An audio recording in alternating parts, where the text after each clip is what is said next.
컴퓨터 화면에 엑셀 시트가 빽빽하게 들어차 있었다.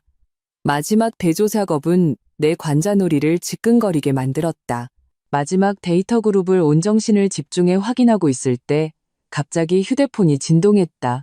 화면에는 어머님이라는 세 글자가 깜빡였다. 나는 심호흡을 한 번 하고 통화 버튼을 눌렀다. 네, 어머님, 무슨 일이세요? 유나야, 다음 달 내 환갑인 거 기억하지? 시어머니 김숙자 여사의 목소리가 수화기 너머로 들려왔다. 부자연스러울 정도로 들뜬 목소리였다. 그럼요, 어머님. 기억하고 말고요. 나는 손에 든 펜을 내려놓고 미간을 문질렀다. 지훈 씨랑 저랑 선물 준비하고 있어요. 선물은 둘째 문제고 시어머니가 내 말을 잘랐다. 중요한 건 체면이야. 내 오랜 친구들, 고향 친척들 다 와야 하거든. 그러니 네가 오늘 비행기표 좀 예매해라. 총 20명이야. 명단은 카톡으로 보낼게. 나도 모르게 휴대폰을 쥔 손에 힘이 들어갔다. 20명의 비행기표라니. 네? 이모 할머님이랑 셋째 고모님 댁 식구들이요? 그리고 제 친구 몇 명도요. 멀리 부산에서 내 환갑 챙겨주러 오는데 차비를 직접 내라고 할 순 없잖니? 시어머니의 말투는 너무나도 당연했다. 마치 배추 한 포기 사달라고 부탁하는 것 같았다. 어머님, 근데 그 비용이... 내가 조심스럽게 문제를 제기하려 하자 시어머니의 목소리가 즉시 한 옥타브 높아졌다. 뭐? 이제 아주 날개가 돋쳤구나?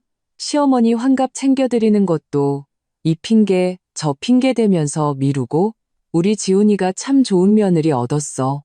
아주. 아니에요, 어머님. 제 말은 그게 아니라 그만하면 됐다. 명단 보냈으니 오늘 꼭 직항으로 예매해. 시간도 다 적어놨으니까. 그 말을 끝으로 전화는 탁 소리를 내며 끊어졌다. 나는 까맣게 변한 화면을 멍하니 바라봤다. 가슴에 돌덩이가 얹힌 기분이었다. 카톡 알림음이 울리고 긴 명단과 구체적인 요구사항이 화면에 나타났다. 가장 늦은 출발표는 새벽 6시, 가장 이른 귀경표는 밤 11시, 전부 가장 비싼 시간대였다. 서 팀장님, 마케팅부 데이터 넘어왔습니다. 박 대리가 노크하고 들어왔다. 내 표정을 보더니 금세 목소리를 낮췄다. 무슨 안 좋은 일 있으세요? 아니에요. 괜찮아요. 나는 억지로 미소를 지었다. 자료는 여기 두고 가세요. 이따 볼게요. 사무실 문이 닫히자마자 나는 항공사 홈페이지를 열었다. 대충 비용을 계산해 보니 이코노미석으로 해도 유료할증료와 공항세를 포함하면 20명의 왕복 항공권이 거의 400만 원에 육박했. 그 숫자에 손가락이 미세하게 떨렸다. 퇴근길에 박지훈에게 3번이나 전화했지만 받지 않았다. 저녁 식사가 끝나고 나서야 그는 모바일 게임에서 고개를 들었다. 왜 그래? 아까부터 계속 전화하고. 나는 단어를 고르며 말했다. 오늘 어머님이 친척 20분 환갑 잔치 오실 비행기표 예매하라고 하셨어? 비용이 만만치 않네. 아, 그거. 지우는 화면에서 눈을 떼지 않았다. 엄마한테 들었어. 환갑이신데 당연히 해드려야지. 하지만 이번 달에 주택담보대출이자 막 냈고 민준이 학원비에 자동차 보험까지. 서윤아, 지훈이 마침내 휴대폰을 내려놓았다. 미간이 잔뜩 찌푸려져 있었다. 우리 엄마가 나 하나 키우시느라 얼마나 고생하셨는데 이제 와서 환갑 챙겨드리는 걸로 돈 계산을 해? 그런 뜻이 아니잖아. 그럼 무슨 뜻인데? 지훈의 목소리가 차가워졌다. 당신 연봉도 적지 않잖아. 그 돈이 그렇게 아까워? 나는 입을 다물고 묵묵히 식탁을 치웠다. 부엌에 들어서자 지훈이 한마디 덧붙이는 소리가 들렸다. 빨리 예매해. 엄마 속상하게 만들지 말고. 싱크대에서 물이 콸콸 쏟아져 그릇을 씻어내렸다. 나는 거품을 보며 멍하니 서 있었다. 이런 일은 처음이 아니었다. 시어머니가 합가한 지 2년, 처음에는 가끔 부탁하는 정도였지만 이제는 당연하다는 듯이 내 시간과 돈, 심지어 삶까지 지배하려 들었다. 결혼 초 시어머니는 가끔 며칠 묵으러 오실 때마다 패가 많구나라며 깍듯하게 말씀하셨다. 언제부터였을까? 그녀의 슬리퍼, 찻잔, 영양제가 집안 곳곳을 차지하기 시작했다. 내 화장품은 보기 안 좋다는 시어머니의 말 한마디에 욕실 가장 구석진 곳으로 밀려났다.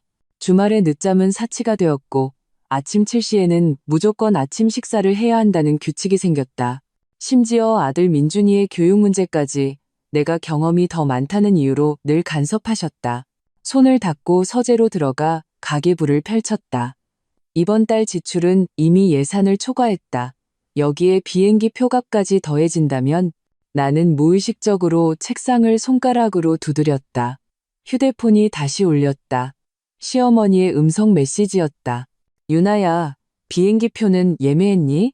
내 외사촌 외숙부가 물어보네. 미리 휴가를 내야 한다잖니. 나는 아래 십수를 깨물고 답장했다. 지금 보고 있어요, 어머님. 꾸물거리지 말고 빨리 해라. 아, 그리고 앞쪽 자리로 해야 한다. 내 외숙부가 허리가 안 좋아서. 시어머니의 음성 메시지에는 TV 소리가 섞여 있었고 배경음으로는 우리 며느리가 표 예매하고 있대. 요즘 젊은 것들은 일 처리가 느려서 탈의하라며 다른 사람과 웃으며 이야기하는 소리까지 들렸다. 나는 컴퓨터를 켜고 인터넷 뱅킹에 접속해 잔액을 확인했다. 월급이 들어온 지 얼마 안 됐지만 신용카드 대금과 다음 달 대출 이자를 갚고 나니 남은 돈은 겨우 비행기 표를 살 정도였다. 이 말은 즉 이번 달에는 비상금이 한 푼도 없다는 뜻이었다. 결제 확인 버튼 위에서 커서가 한참을 망설였다. 결국 나는 클릭하고 말았다. 20장의 항공권 예약 확인 메일이 차례로 메일함에 쏟아져 들어왔다. 마치 20개의 작은 망치가 내 신경을 두드리는 것 같았다. 시어머니에게 확인 메시지를 보내자 돌아온 답장은 알았다라는 차가운 세 글자뿐이었다. 고맙다는 말도 미안하다는 말도 없었다. 마치 내가 당연히 해야 할 의무인 것처럼 밤이 깊어나는 조심스럽게 민준이의 방문을 열었다. 7살 아들은 침대 위에서 몸을 웅크린 채 작년에 내가 사준 공룡 인형을 안고 있었다. 나는 아들의 머리카락을 쓰다듬으며 지난주 학부모 상담 때 선생님이 하신 말씀을 떠올렸다. 민준이가 요즘 좀 내성적이고 수업 시간에 자꾸 딴 생각을 해요. 그때는 그저 아이의 일시적인 감정 기복이려니 생각했다. 하지만 지금 와서 생각해보니 아이 역시 집안에 점점 더 긴장되는 분위기를 느끼고 있었던 건 아닐까. 침실로 돌아오니 지우는 이미 코를 골며 자고 있었다. 나는 살금살금 옷장 깊숙한 곳에서 낡은 구두 상자를 꺼냈다. 그 안에는 내가 몰래 모아온 증거들이 있었다.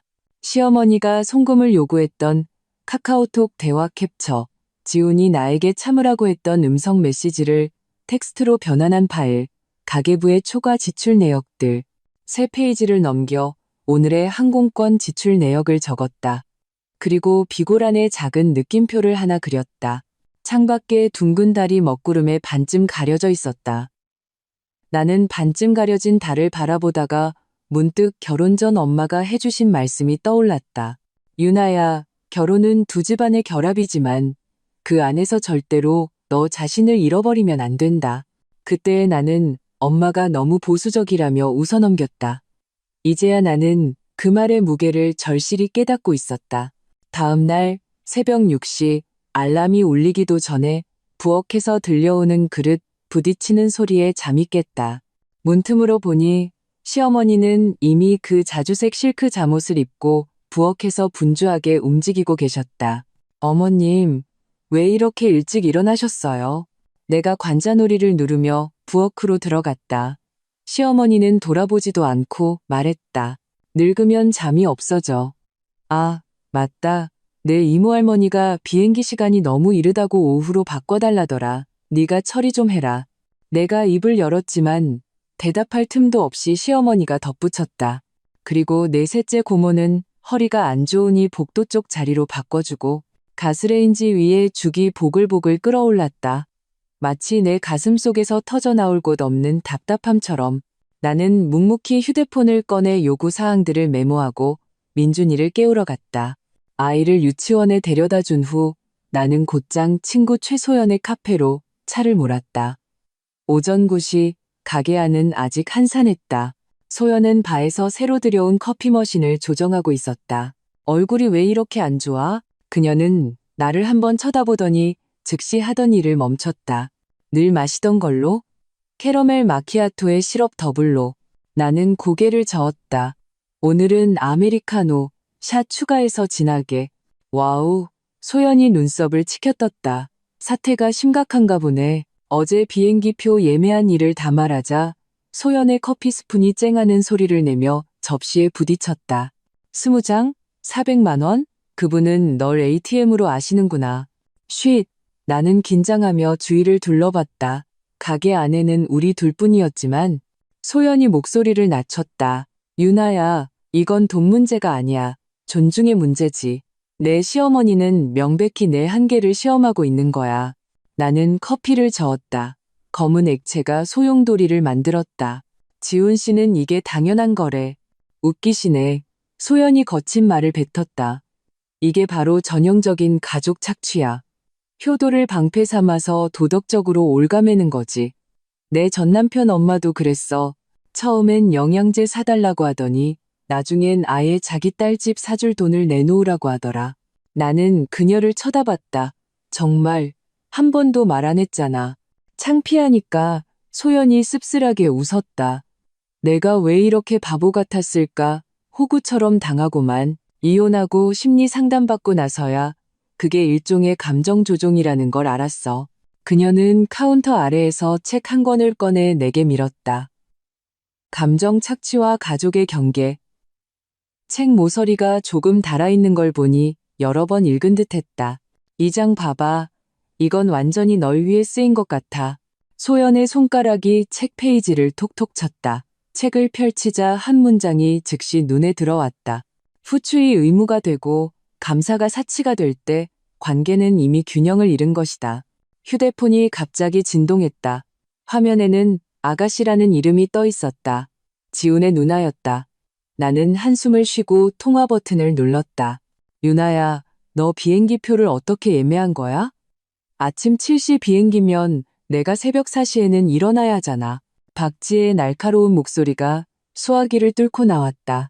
스피커폰을 켜지 않았는데도 소연에게까지 똑똑히 들렸다. 형님, 그건 어머님이 지정하신 시간이에요.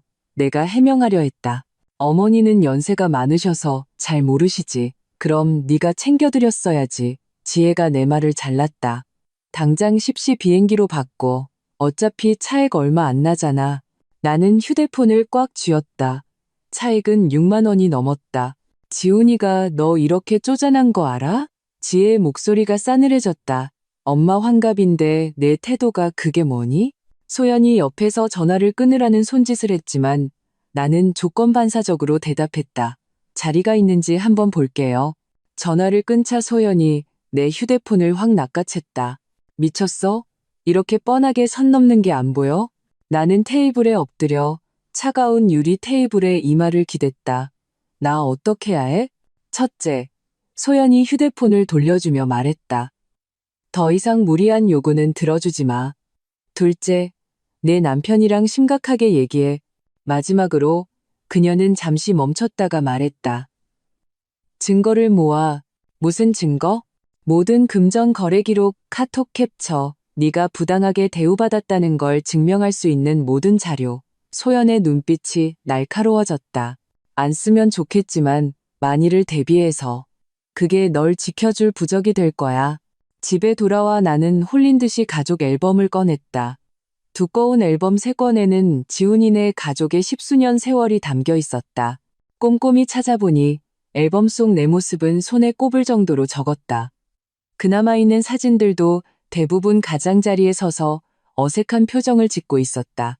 가장 마음이 아팠던 것은 민준이의 성장 앨범이었다. 태어날 때부터 지금까지 페이지마다 시어머니가 민준이를 안고 있는 사진은 있었지만 정작 엄마인 내 모습은 거의 없었다. 특히 눈에 거슬리는 사진이 한 장 있었다. 민준이 돌잔치 날 시어머니가 아이를 안고 케이크를 자르고 있고 나는 2미터쯤 떨어진 곳에서 접시를 들고 서 있었다. 마치 레스토랑 직원처럼. 앨범 마지막 페이지에는 메모지 한 장이 끼워져 있었다. 시어머니의 필체였다. 지훈이 친구 명단. 그 뒤로 10여 명의 이름이 나열되어 있었다. 나는 쓴웃음을 지었다. 결혼 7년 동안 시어머니는 내 친구가 누구인지 단 한 번도 물어본 적이 없었다. 휴대폰이 진동했다. 부장님이 보낸 메시지였다. 서 팀장, 월요일에 신규 프로젝트 책임자 발표할 건데 아주 유력해. 대표님께서 서 팀장의 지난 분기 비용 절감 방안을 아주 높게 평가하셨어. 나는 화면을 응시하며 키보드 위에 손가락을 올려놓고 어떻게 답장해야 할지 몰랐다. 이 프로젝트를 맡게 되면 앞으로 3개월은 계속 야근해야 할 텐데 시어머니는 어떤 난리를 피우실까? 지우는 나를 지지해줄까? 엄마, 민준이가 서재문 앞에서 눈을 비비며 서 있었다. 나 악몽 꿨어? 나는 서둘러 앨범을 덮고 아들을 안아 올렸다. 무슨 꿈 꿨어? 할머니가 엄마를 쫓아내는 꿈. 민준이가 내 어깨에 얼굴을 묻었다. 할머니가 엄마는 우리 집 사람 아니라고 했어. 마치 바늘에 찔린 듯 가슴이 아팠다. 아들의 등을 토닥이며 말했다. 그건 그냥 꿈이야. 엄마 여기 있잖아. 민준이를 재우고 조용히 서재로 돌아왔다. 컴퓨터를 켜 회사 메일을 확인했다. 신규 프로젝트의 예산과 기간이 이미 임원진 그룹 채팅방에 공유되어 있었다. 내 이름은 확실히 책임자 후보 명단에 있었다. 프로젝트 세부 사항을 꼼꼼히 읽고 있을 때 서재문이 열리고 지훈이 찻잔을 들고 들어왔다. 아직 안 잤어? 응, 회사에 새 프로젝트가 있어서 나는 무의식적으로 메일창을 최소화했다. 아, 지훈이 찻잔을 내려놓았다. 누나가 그러는데 비행기표 바꿨다며? 엄마가 엄청 좋아하시더라. 나는 몸을 돌려 그를 마주봤다. 지훈 씨, 우리 얘기 좀 해. 또 왜 그래? 그가 미간을 찌푸렸다. 그 익숙한 짜증 섞인 표정이 또 나타났다.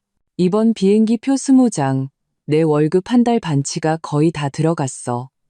나는 최대한 평온한 어조를 유지하려 썼다. 어머님은 고맙다는 말 한마디 없으셨고 형님은 이래라 저래라 불평만 하셨어. 서윤아, 지훈이 내 말을 끊었다. 지금 나한테 그런 걸 따지는 거야? 우리 엄마가 나 30년 넘게 키우고 대학까지 보내셨어. 이제 와서 비행기표 몇 장 가지고 뭘 그래? 몇 장이 아니야. 20장이고 그리고 뭐? 지훈의 목소리가 갑자기 커졌다. 당신이 돈 좀 번다고 이제 아주 잘난 척하는 거야? 내가 집에서 엄마랑 애 돌봐주지 않았으면 당신이 마음 편히 일할 수 있었을 것 같아? 나는 충격받은 눈으로 그를 쳐다봤다. 당신이 돌봤다고? 매일 퇴근하고 게임만 하는 사람이 누군데? 주말마다 점심때까지 자는 사람은? 민준이 학부모 상담 한 번도 안 간 사람은 누구냐고. 당신, 지훈의 얼굴이 시뻘개졌다. 진짜 말도 안 통하네. 그는 문을 박차고 나가버렸다. 나는 혼자 컴퓨터 화면을 보며 멍하니 서 있었다. 메일창은 여전히 열려 있었고 신규 프로젝트 마감일이 깜빡이고 있었다. 다음 주 월요일까지는 답변을 줘야 했다. 창밖 나뭇가지에 초승달이 걸려 있었다. 마치 한입 베어문 과자 같았다. 나는 소연이 준 책을 펼쳐 표시해둔 페이지를 읽었다. 가정이 안식처가 아닌 감옥이 되었을 때 당신은 족쇄를 부술 권리가 있다. 나는 펜을 들어 그 문장 아래에 진하게 밑줄을 그었다. 토요일 아침 찢어질 듯한 초인종 소리에 잠이 깼다. 도어 스코프로 내다보니 기름기 번들거리는 외사촌, 외숙부의 얼굴이 보였다. 나는 순간 정신이 번쩍 들었다. 시어머니 생신은 아직 2주나 남았는데 친척들이 왜 벌써 온 거지? 유나야, 그쪽 모텔은 너무 비싸서 네 시어머니가 그냥 여기서 지내라고 하더라. 외숙부가 커다란 여행 가방 2개를 끌고 문틈으로 비집고 들어왔다. 그 뒤로는 셋째 고모네 식구 5명이 따라 들어왔다. 나는 잠옷 차림으로 거실 한가운데 서서 이 불청객들이 메뚜기 떼처럼 내 집을 점령하는 것을 지켜봤다. 시어머니가 부엌에서 나와 얼굴 가득 주름진 미소를 지었다. 아이고, 셔틀버스 첫 차 타고 왔구나. 유나야, 어서 가서 만두나 더 쪄와라. 어머님, 이분들 대체. 내가 목소리를 낮춰 물었다. 며칠만 있다 갈 건데 뭘 그렇게 호들갑이야? 시어머니가 나를 흘겨봤다. 네 외숙부가 모처럼 서울 구경 왔는데 구경도 좀 시켜드려야지. 나는 사람 수를 세어봤다. 어른 7, 아이 4, 네 방 3개짜리 아파트는 순식간에 난민 수용소가 되었다. 민준이가 눈을 비비며 침실에서 나왔다가 이 광경을 보고는 겁에 질려 내 등 뒤로 숨었다. 얘는 왜 이렇게 버릇이 없어? 시어머니가 민준이를 확 끌어당겼다. 어서 인사드려야지. 이분은 외종조 할아버지, 이분은 고모 할머니. 나는 혼란스러운 틈을 타 침실로 들어갔다. 지우는 놀랍게도 아직 이불을 뒤집어 쓰고 자고 있었다. 내가 힘껏 그를 흔들었다. 당신네 친척들 왔다고. 지훈이 비몽사몽 일어나 앉았다. 다음 주에 오시는 거 아니었어? 계획이 바뀌었나 보지. 내가 냉소적으로 말했다. 당신 엄마는 말 안 해줬어? 지훈이 머리를 극적였다. 아마 깜빡하셨나 보지? 뭐, 며칠만 계시다 갈 건데 괜찮아. 11명이야. 우리 집 화장실은 2개뿐이라고. 나는 거의 소리를 지를 뻔했다. 게다가 난 일도 해야 한단 말이야. 조용히 좀 해. 지훈이 황급히 내 입을 막았다. 사람들 듣겠어. 창피하게. 나는 그의 손을 뿌리치고 재킷과 노트북 가방을 집어들었다. 나 민준이 데리고 도서관 갈 테니 당신 친척들은 당신이 알아서 대접해. 서유나 지훈이 등 뒤에서 낮게 으르렁거렸지만 나는 이미 민준이를 안고 집을 뛰쳐나온 후였다. 도서관의 고요함 속에서 나는 겨우 숨을 돌릴 수 있었다. 민준이는 어린이 자료실에서 책을 읽었고 나는 노트북을 켜 업무 메일을 처리했다. 휴대폰은 계속 진동했다. 전부 지훈이 보낸 메시지였다. 어디 갔어? 엄마가 너 언제 밥하러 오냐고 물으셔. 외숙부가 해물찜 드시고 싶대. 올 때 마트에서 좀 사와. 나는 단 한 통도 답장하지 않았다. 오후 4시가 되어서야 시어머니의 부재중 전화가 20통 넘게 찍힌 것을 확인하고 나서야 민준이를 데리고 천천히 집으로 돌아왔다. 집에 들어서는 순간 눈앞의 광경에 경악했다. 거실 바닥은 해바라기 씨 껍질과 과일 껍질로 가득했고 식탁 위에는 먹다 남은 배달 음식 용기가 쌓여 있었다. 내 업무 서류는 한쪽으로 밀쳐져 있었고 그 위에는 기름때가 묻어 있었다. 외숙부와 셋째 고모부는 소파에 앉아 담배를 피우고 있었고 담뱃재는 그대로 카펫에 털어내고 있었다. 이제야 오니? 시어머니가 부엌에서 뛰쳐나왔다. 손님들이 지금까지 굶고 계시잖니? 나는 심호흡을 했다. 어머님, 저는 이분들이 집에서 묵으실 줄 미리 몰랐어요. 준비를 못해서. 이제 알았으니 어서 밥해. 꾸물거리지 말고. 시어머니가 내게 비닐봉지를 쥐어주었다. 아파트 상가마트에서 배달 온 건데 아직 돈은 안 줬어. 영수증을 보니 68만 8천 원이었다. 봉지를 열어보니 안에는 고급 해산물과 수입 과일이 가득했다. 이거 너무 비싼데요. 내가 작게 말했다. 내 외숙부가 이런 것만 좋아하셔. 시어머니는 대수롭지 않게 말했다. 어서 밥이나 해. 남들 보기 창피하게 굴지 말고. 나는 기계적으로 부엌에 들어가 그 비싼 식재료들을 손질하기 시작했다. 새우는 아직 살아있었다. 내 손 안에서 버둥거리는 모습이 마치 벗어나고 싶지만 그럴 수 없는 내 처지 같았다. 저녁 식사 후 친척들이 TV를 보는 틈을 타 나는 조용히 시어머니를 베란다로 모셨다. 어머님, 며칠간 지출이 너무 커서요. 혹시 조금 뭐라는 거냐? 시어머니의 안색이 즉시 변했다. 지금 나한테 돈 달라는 거냐? 아니요, 그냥 좀 분담을. 내 목소리가 점점 작아졌다. 세상에, 네가, 시어머니가 갑자기 목소리를 높였다. 내 아들이 참 좋은 며느리를 얻었어. 친척들이 며칠 묵는다고 나한테 돈을 내놓으라니. 지훈아, 지훈아, 이리 좀 와봐. 지훈이 허둥지둥 달려왔다. 왜 그러세요, 엄마? 내 마누라가 나한테 숙식비를 달란다. 시어머니가 의자에 주저앉아 허벅지를 치며 울부짖기 시작했다. 내가 이 나이 먹도록 며느리한테 쫓겨날 줄이야. 친척들이 모두 몰려들었다. 셋째 고모가 앙칼진 목소리로 말했다. 유나야, 이건 네가 잘못했네. 어른이 오죽하면 그러시겠니. 외숙부도 거들었다. 요즘 젊은 것들은 효심이 하나도 없어. 나는 베란다 구석에 서서 마치 재판받는 죄인처럼 구경거리가 되었다. 지훈의 눈빛이 칼날처럼 날아와 밝혔다. 서윤아, 대체 무슨 짓을 한 거야? 나는 그냥 내 목소리는 비난의 소리에 묻혀버렸다. 결국 나는 침실로 도망쳐 문을 잠갔다. 문 밖에서는 시어머니의 울음 섞인 하소연과 친척들의 위로가 뒤섞여 들려왔다. 휴대폰이 진동했다. 부장님의 메시지였다. 월요일에 프로젝트 인수 여부 확정해 줄 수 있나요?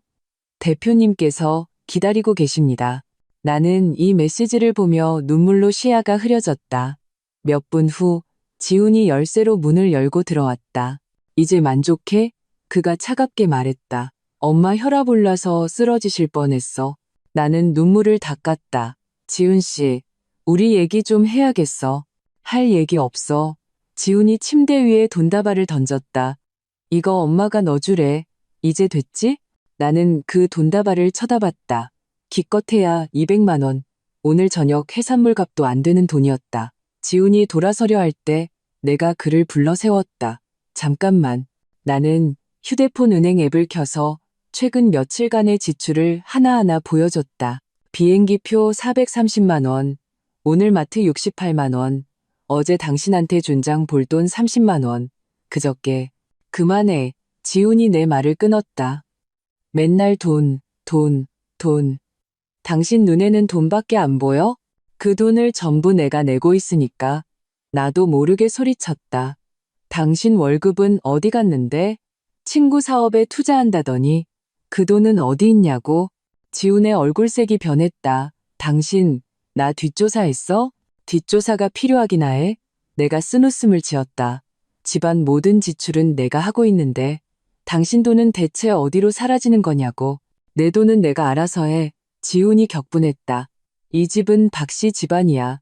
당신이 사는 이 아파트, 첫 계약금 우리 엄마가 내주신 거라고. 그 말은 내 머리에 찬물을 끼얹는 것 같았다. 그렇다. 7년 전 집을 살 때 시어머니가 계약금 2억 원을 내주셨다. 그 후로 그것은 나를 쥐고 흔드는 최고의 무기가 되었다. 지훈이 문을 박차고 나간 후 나는 컴퓨터를 켜 모든 지출 증빙 자료를 암호화된 폴더에 정리했다. 그리고 항공사 홈페이지에 로그인해 환불 정책을 확인했다. 출발 24시간 전까지는 전액 환불이 가능했다. 대담한 생각이 내 머릿속을 스쳐 지나갔다. 다음 날 아침 나는 자진해서 친척들을 데리고 시내 관광을 시켜주겠다고 나섰다. 시어머니는 내 반성하는 태도에 만족한 듯 외숙부에게 특별히 당부했다. 유나가 쏘는 거니 사양 말고 마음껏 즐기세요. 하루 종일 나는 충실한 가이드처럼 이 사람들을 데리고 유명 관광지를 돌아다니고 가장 비싼 레스토랑에서 식사하고 기념품을 잔뜩 샀다. 결제할 때마다 나는 미소를 지으며 카드를 긁었고 동시에 휴대폰으로 영수증을 찍어두었다. 밤에 집에 돌아와 모두가 피곤해서 골아떨어진 틈을 타 나는 몰래 지훈의 휴대폰 비밀번호를 확인했다. 여전히 민준이의 생일이었다.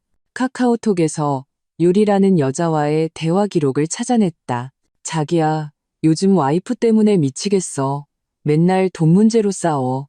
화 풀고 내일 내가 커피 사줄게. 역시 자기밖에 없어. 텅텅 온몸이 떨렸다. 나는 대화 기록을 캡처해 내 휴대폰으로 전송하고 전송 기록을 삭제했다. 깊은 밤 나는 베란다에 서서 소연에게 전화했다. 나 변호사 연락처 좀 알려줘. 드디어 결심했구나. 소연의 목소리에는 안도감이 묻어났다. 나는 멀리 도시의 불빛을 바라보며 말했다. 하지만 그 전에 계획이 있어. 친척들은 사흘을 묵고 마침내 떠났다. 내 신용카드 청구서는 거의 200만 원이 늘어 있었다. 마지막 손님을 배웅할 때 시어머니가 만족스러운 듯 내 어깨를 두드렸다. 이번엔 잘했어. 나는 미소 지으며 고개를 끄덕였다. 마음속으로는 이 금액을 조용히 기록했다. 겉으로는 다시 순종적인 며느리의 모습으로 돌아갔다. 매일 제 시간에 퇴근해 밥을 짓고 시어머니의 요구에 순순히 응했다. 지훈조차 내 변화에 놀란 듯했다. 그래, 이래야지. 금요일 저녁 지훈이 게임을 하며 말했다. 가와만사성이라고. 나는 바닥에 엎드려 외숙부가 남긴 담뱃불 자국을 닦고 있었다. 그 말을 듣고 고개를 들어 그를 쳐다봤다. 지훈 씨, 유리라는 그 동료, 자주 같이 야근하나 봐. 지훈의 게임 컨트롤러가 탁 소리를 내며 바닥에 떨어졌다. 당신, 어떻게 알았어? 유리 씨? 회사 주소록에서 봤어. 나는 아무렇지 않은 듯 계속 바닥을 닦았다. 지난번에 야근한다기에 마침 당신 부서 단체 사진을 봤거든. 아, 지훈이 컨트롤러를 주워들었다. 확연히 안도하는 기색이었다. 그냥 평범한 동료야. 오해하지 마. 내가 왜 오해를 하겠어? 나는 일어나 그를 향해 상냥한 미소를 지었다. 과일 깎아줄게. 부엌으로 들어서는 순간 내 얼굴에서 미소는 사라졌다. 시어머니가 냉장고 앞에서 무언가를 찾고 있었다. 내가 들어오는 것을 보더니 즉시 명령했다. 유나야, 내 친구들이 내 환갑잔치 스케일 크다고 다들 부러워하더라. 내가 잔치 끝나고 신라 호텔에서 하룻밤 재워주기로 약속했거든. 네가 방 좀 예약해놔라. 과도를 쥔 내 손이 미세하게 떨렸지만 목소리는 놀랍도록 평온했다. 네, 어머님, 몇 개나 필요하세요? 5개. 스위트룸으로. 시어머니는 잠시 생각하더니 말했다. 아, 그리고 호텔 근처 백화점에서 내왕 이모가 가방 사고 싶다던데 그때 네가 같이 가줘. 문제 없어요. 나는 미소 지으며 고개를 끄덕였다. 동시에 마음속으로 이 새로운 지출 항목을 기록했다. 일요일 시어머니가 성당에 가고 지훈이 민준이를 데리고 놀이공원에 간 틈을 타 나는 소연이 소개해준 변호사를 만났다. 이 변호사는 40대 초반의 능력 있는 여성이었다. 내 이야기를 다 듣고 난 후 그녀는 안경을 고쳤으며 말했다. 서윤아 씨, 아주 전형적인 케이스네요. 법적으로 혼인 재산은 공유가 원칙이지만 남편과 시어머니의 행동은 경제적 통제와 정신적 학대에 해당합니다. 그녀는 내게 목록 하나를 건넸다. 이 증거들을 수집하세요. 이혼 소송과 양육권 확보에 큰 도움이 될 겁니다. 나는 목록의 항목들을 봤다. 은행 거래 내역, 카카오톡 대화 기록, 진료 기록, 증인 진술. 각 항목 뒤에는 상세한 요구사항이 적혀 있었다. 그리고 이 변호사가 덧붙였다. 만약 비행기 표 환불 같은 비전통적인 수단을 사용하실 계획이라면 반드시 불법이 아닌지 확인하세요. 심장이 빠르게 뛰었다. 제가 비행기 표 환불할 생각을 어떻게 아셨어요? 소연 씨가 힌트를 줬어요. 이 변호사가 웃었다. 분노는 이해하지만 법은 증명할 수 있는 사실만을 보호한다는 점을 기억하세요. 변호사 사무실을 나와 은행으로 갔다. 업무상 필요하다는 명목으로 새 계좌를 개설하고 최근 받은 성과급을 그곳으로 이체했다. 그리고 전자상가에 가서 옷주머니에 숨길 수 있을 만큼 작은 녹음펜을 샀다. 집으로 돌아오는 길에 휴대폰이 울렸다. 부장님이었다. 서 팀장 월요일에 일찍 와요. 대표님께서 직접 승진 소식을 발표하실 거야. 나는 오가는 사람들로 붐비는 길가에 서서 갑자기 눈물을 쏟았다. 이 세상이 나를 완전히 버리지는 않았구나. 적어도 내 노력은 직장에서 인정받고 있었다. 감사합니다. 정말 열심히 하겠습니다. 나는 흐느끼며 말했다. 부장님은 뭔가 이상한 낌새를 챈 듯했다. 무슨 일 있어요? 집안은 괜찮고? 괜찮아요. 나는 눈물을 닦았다. 월요일에 뵙겠습니다. 월요일 아침, 나는 특별히 정성 들여 화장을 하고 가장 비싼 정장을 입었다. 시어머니는 내 옷차림을 보고 입을 삐죽거렸다. 출근하는 것 가지고 누굴 보여주려고 저렇게 꾸며? 회사에 중요한 회의가 있어서요. 나는 평온하게 대답하며 서류 가방에 녹음펜을 넣었다. 지훈은 빵에 땅콩버터를 바르며 고개도 들지 않고 말했다. 저녁에 엄마가 생선 드시고 싶대. 일찍 들어와서 해드려. 오늘 야근할 수도 있어. 나는 구두를 신었다. 새 프로젝트가 시작됐거든. 엄마 저녁 식사보다 중요한 프로젝트가 어디 있어? 지훈이 마침내 고개를 들고 나를 쏘아봤다. 나는 심호흡을 했다. 나 승진했어. 오늘 발표해. 방안이 갑자기 조용해졌다. 시어머니와 지훈은 서로를 쳐다봤다. 내가 이렇게 정면으로 맞설 줄은 예상하지 못한 듯했다. 축하해. 지훈이 건조하게 말했다. 눈빛이 흔들렸다. 시어머니는 코웃음을 쳤다. 여자가 사업에 욕심부려서 뭐하게. 집안일이나 잘 챙기는 게 본분이지. 나는 더 이상 대꾸하지 않고 민준이의 이마에 뽀뽀하고 집을 나섰다. 엘리베이터 문이 닫히는 순간 나는 길게 숨을 내쉬었다. 마치 숨 막히는 공간에서 탈출한 기분이었다. 회사 회의에서 대표님이 직접 나를 재무팀 차장으로 승진시키고 신규 프로젝트의 비용 관리를 맡긴다고 발표했다. 박수 소리 속에서 몇몇 젊은 여직원들이 부러운 눈빛으로 나를 쳐다보는 것이 보였다. 서 차장, 한마디 해.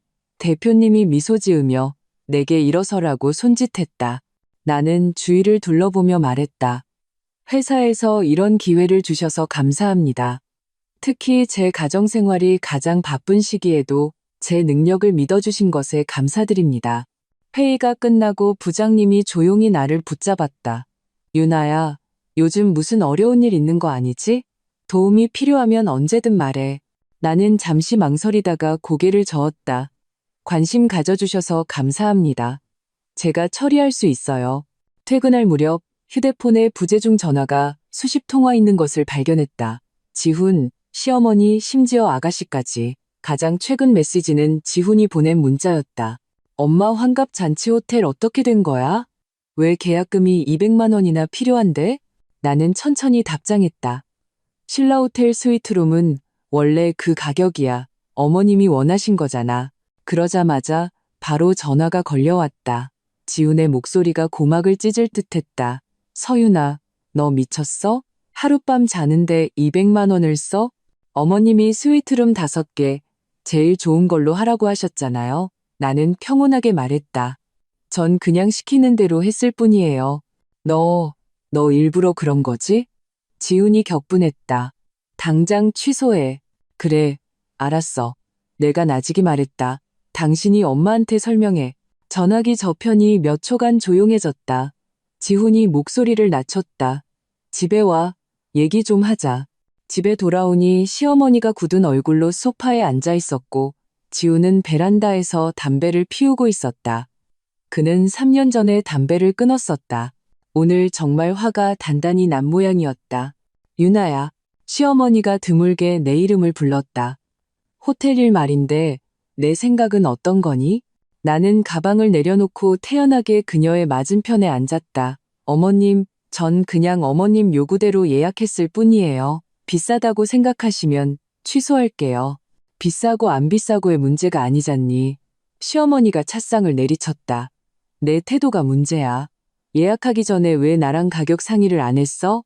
제일 좋은 걸로 해달라고 하셨잖아요. 내가 눈을 깜빡였다. 저는 돈은 문제되지 않는다고 생각했는데요. 시어머니는 내 말에 할 말을 잃고 얼굴이 새빨개졌다. 지훈이 베란다에서 뛰쳐나왔다. 서윤아, 너 요즘 왜 이래? 작정하고 엄마 속 썩이려는 거야? 전 그냥 사실을 말하기 시작했을 뿐이에요. 내가 그를 쳐다봤다. 뭐 문제 있어요? 지훈과 시어머니는 눈빛을 교환했다. 그 눈빛에는 분노 외에 약간의 당황스러움도 섞여 있었다. 그들은 순종적이던 서윤아가 사라졌다는 것을 깨달은 것이다. 밤에 가족들이 모두 잠든 후 나는 몰래 항공사 홈페이지에 접속해 그 20장의 비행기표 상태를 확인했다. 모두 예약 확정. 언제든 환불할 수 있었다. 환불금은 원래 결제 수단, 즉 내 신용카드 계좌로 돌아올 것이었다. 나는 새 엑셀 시트를 열어 지난 2년간의 모든 비정상적인 지출을 상세히 기록하기 시작했다. 시어머니의 금팔찌, 지훈이 말한 투자금, 친척들의 선물, 숫자는 금세억 단위를 넘어섰다. 마지막으로 나는 표 하단에 한 줄을 입력했다. 인내는 미덕이 아니다. 그것이 방종을 조장할 때에는. 환갑 잔치 일주일 전 시어머니는 가족 회의를 소집했다. 내가 퇴근하고 집에 돌아왔을 때 거실에는 지훈과 시어머니 외에 아가씨와 그녀의 남편까지 앉아 있었다. 시어머니는 유일하게 비어있는 의자를 가리켰다. 앉기 불편한 딱딱한 나무 식탁 의자였다. 나는 서류 가방을 내려놓고 평온하게 앉았다. 무슨 일로 이렇게 다 모이셨어요? 시어머니가 헛기침을 했다. 내 환갑은 우리 집안의 큰일이다. 고향 친척들이 다 올 거야. 내 큰애 숙부랑 둘째 고모는 10수년 만에 서울 구경 오는 거라 며칠 더 묵으면서 구경시켜주려고 한다. 나는 고개를 끄덕였다. 그래야죠. 그러니까 시어머니가 말을 이었다. 네가 그 며칠 휴가 내서 접대를 좀 맡아라. 네 사촌 동생은 경복궁 가고 싶다 하고 셋째 이모는 남산 타워 가고 싶다더라. 죄송해요, 어머님. 그 주에 마침 새 프로젝트가 시작돼서 휴가를 낼 수가 없어요. 내가 미소 지으며 말했다. 거실이 순간 조용해졌다. 아가씨가 먼저 발끈했다. 새언니, 엄마 환갑인데 감히 휴가를 안 내? 형님, 나는 그녀를 향해 돌아섰다. 제가 막 승진해서 회사 중요 프로젝트를 맡게 됐어요. 형님도 직장인이시니 이해하실 거예요. 이럴 때 휴가 내는 건 부적절하죠.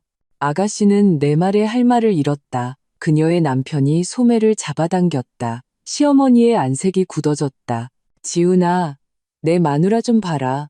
지훈이 어두운 얼굴로 말했다. 서윤아, 분수도 모르고 까불지 마. 제가 뭘 분수도 모르고 까불었다는 거죠? 나는 여전히 미소를 유지했다. 비행기 표도 제가 예매했고, 호텔도 제가 예약했고, 환갑 잔치도 제가 준비하고 있어요. 하지만 일은 정말 뺄 수가 없어요. 저더러 사표 내라는 건 아니시잖아요. 아이고, 시어머니가 갑자기 가슴을 부여잡았다. 아이고, 속이야. 지훈과 아가씨가 즉시 달려가 한 명은 물을 건네고 한 명은 등을 두드렸다. 나는 이 소동을 냉정하게 지켜보며 움직이지 않았다. 엄마 너 때문에 병나셨잖아. 지훈이 나를 향해 소리쳤. 나는 일어섰다. 구급차 부를까요? 시어머니의 병은 즉시 나았다. 됐다. 너 작정하고 날 화병으로 죽이려는 거지?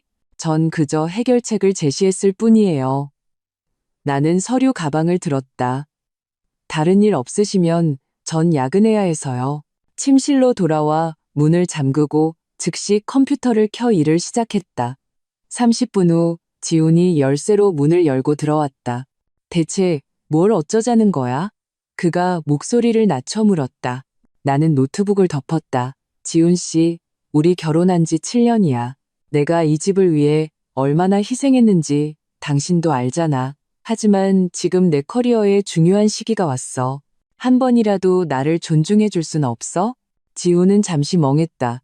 내가 이렇게 직설적으로 나올 줄은 몰랐던 것 같았다. 그는 짜증스럽게 머리를 극적였다. 고작 일주일이잖아. 엄마 연세도 많으신데 왜 내가 휴가를 내야 하죠? 내가 반문했다. 아니면 형님이 내면 안 되나요? 왜 꼭 나여야 하죠? 그건 지훈이 우물쭈물했다. 당신들이 내가 만만해서 그런 거잖아. 내가 대신 말했다. 당신들은 내가 희생하는 것에 익숙해졌으니까. 지훈이 격분했다.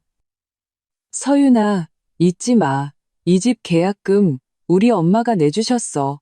난 7년 동안 대출금 갚았어. 나는 냉정하게 말했다. 지금 집값 생각하면 내가 낸 돈이 계약금보다 훨씬 많아.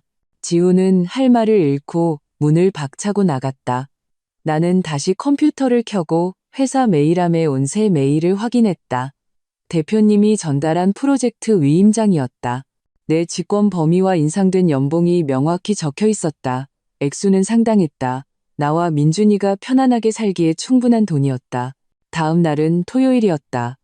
지훈은 아침 일찍 시어머니를 모시고 환갑 잔치 장소를 보러 나갔다. 내가 민준이 숙제를 봐주고 있을 때 아이의 질문 하나에 나는 얼어붙었다. 엄마, 왜 할머니는 맨날 엄마 나쁘다고 해? 민준이가 고개를 들어 물었다. 나는 연필을 내려놓았다. 할머니가 엄마에 대해 뭐라고 하셨는데? 엄마는 짠순이고 무섭대. 그리고 민준이가 고개를 숙였다. 좋은 엄마가 아니래. 마치 바늘에 찔린 듯 가슴이 아팠다. 아들을 품에 안았. 민준이는 엄마가 어떤 것 같아? 엄마가 제일 좋아. 민준이가 나를 꽉 안았다. 하지만 할머니가 그렇게 말할 때 아빠는 엄마 편 안 들어줘. 나는 아들의 머리에 입을 맞추며 눈물을 억지로 참았다. 아빠랑 할머니는 생각이 다른 거야. 하지만 엄마는 영원히 널 사랑해. 민준이를 학원에 보낸 후 나는 소연의 카페로 갔다.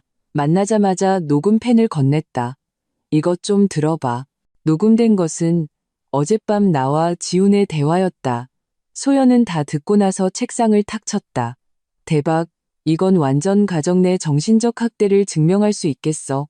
아직 부족해. 내가 고개를 저었다. 더 확실한 증거가 필요해.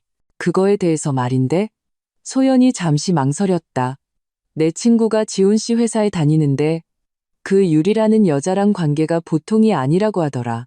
나는 쓴웃음을 지었다. 이미 알고 있어. 화 안 나? 화나지.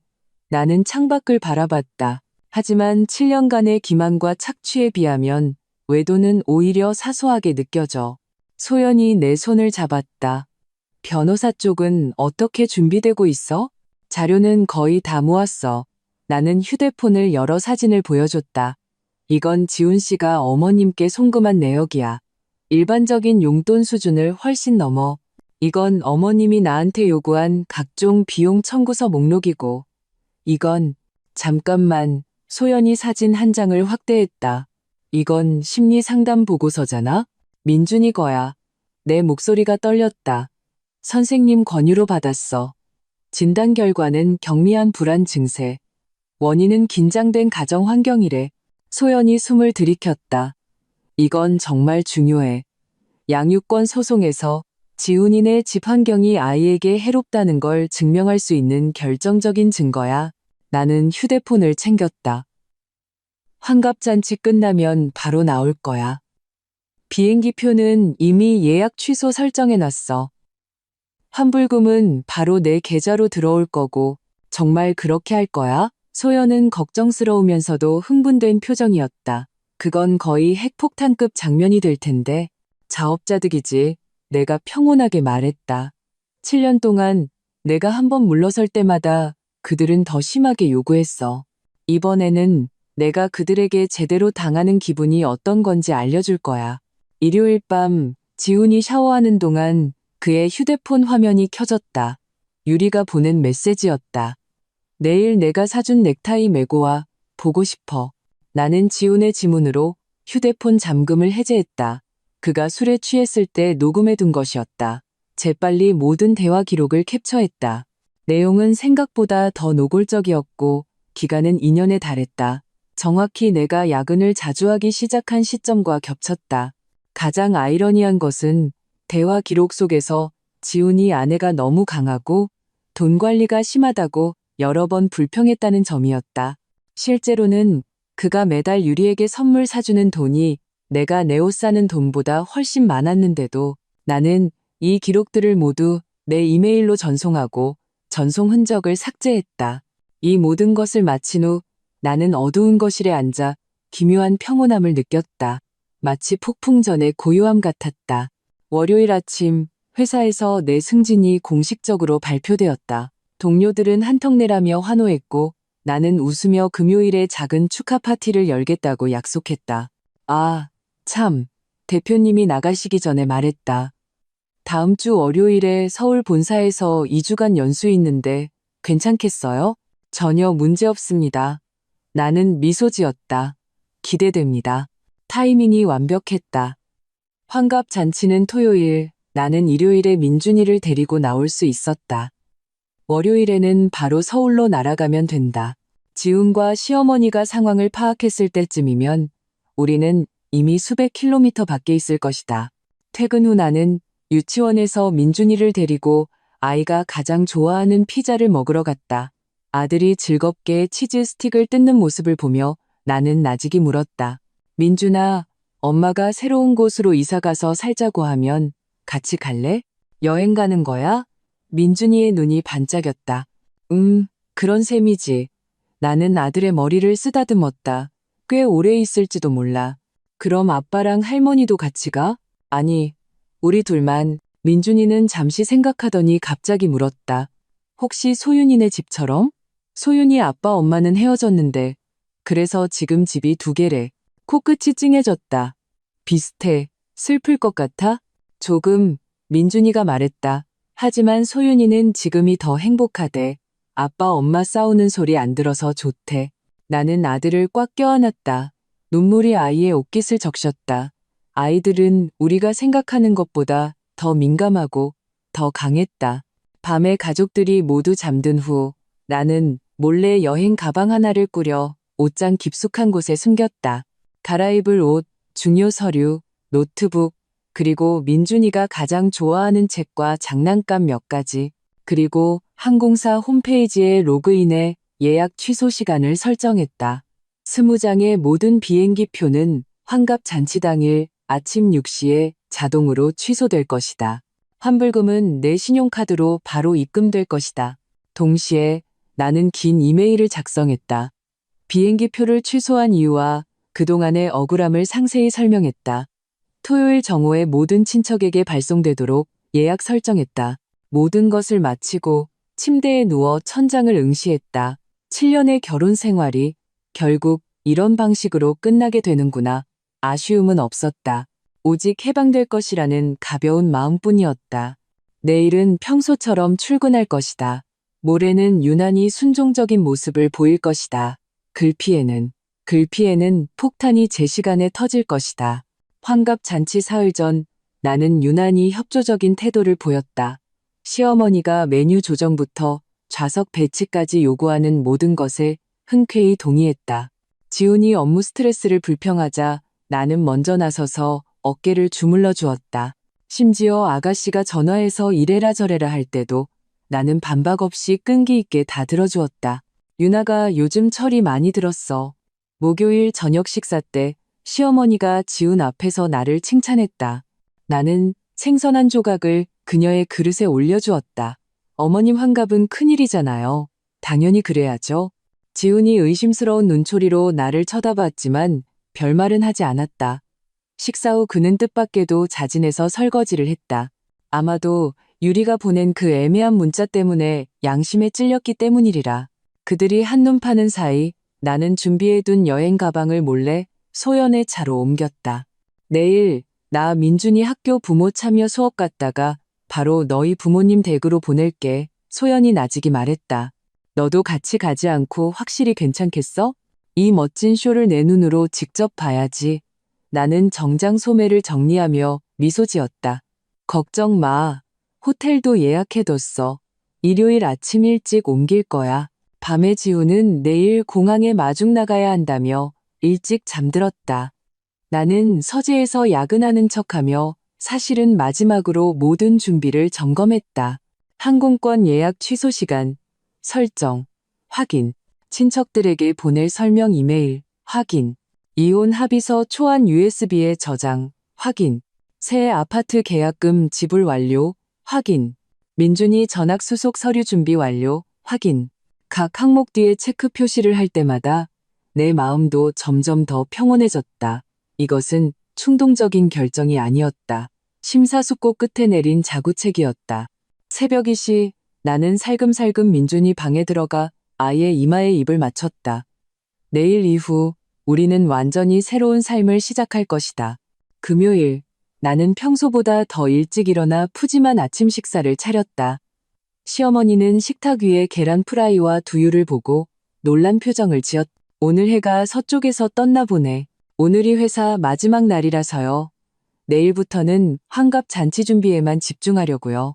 나는 미소 지으며 설명했다. 민준이 부모 참여 수업도 휴가 냈어요. 지훈이 확연히 안도하는 기색이었다. 그래, 진작 그랬어야지. 민준이를 학교에 데려다 준 후 나는 회사로 가지 않고 곧장 변호사 사무실로 향했다. 이 변호사는 내가 준비한 모든 자료를 꼼꼼히 검토하고는 연신 고개를 끄덕였다. 아주 충분합니다. 특히 아이의 심리평가 보고서와 녹음 파일들은 양육권을 가져오는데 매우 유리하게 작용할 겁니다. 지훈 씨와 시어머니가 쉽게 포기하지 않을 텐데요. 내가 걱정스럽게 말했다. 이게 있으면요. 이 변호사가 지훈과 유리의 대화 기록을 슬쩍 보여주며 말했다. 그는 다툴 자격조차 없습니다. 법률사무소를 나와 은행에 가서 계좌 분리 수속을 밟았다. 혼인 후 공동재산 중 내 몫이 이전되지 않도록 확실히 해두었다. 그리고 휴대폰 가게에 가서 새 유심을 개통하고 소연과 부모님께만 번호를 알려주었다. 점심때 나는 평소처럼 회사에 나타나 내 승진 축하 파티에 참석했다. 동료들이 축하의 잔을 건넸고 나는 웃으며 받았다. 마음속으로는 이곳에서의 마지막 날이 될지도 모른다고 생각했다. 만약 이혼이 법정 다툼으로 번진다면 나는 아마도 퇴사해야 할지도 모른다. 유나야, 괜찮아? 부장님이 예리하게 내 이상을 눈치챘다. 안색이 안 좋아. 아마 너무 피곤해서 그런가 봐요. 나는 억지로 웃었다. 집에서 환갑 잔치 준비에 새 프로젝트까지 겹쳐서요. 이해해. 부장님이 내 어깨를 두드렸다. 다음 주 서울 연수 가서 푹 쉬다 와. 나는 고개를 끄덕였다. 만약 그가 내 연수가 사실은 결혼 생활로부터의 탈출이라는 것을 안다면 어떤 표정을 지을지 궁금했다. 퇴근하고 집에 돌아오니 아무도 없었다. 지훈과 시어머니는 첫 번째 친척 그룹을 마중하러 공항에 간 모양이었다. 나는 서둘러 마지막 남은 필수품들을 서류 가방에 챙겼다. 여권, 졸업증명서, 증거용 결혼사진, 민준이의 예방접종 수첩, 짐을 싸고 있는데 초인종이 울렸다. 도어스코프로 보니 아가씨였다. 나는 심호흡을 하고 문을 열었다.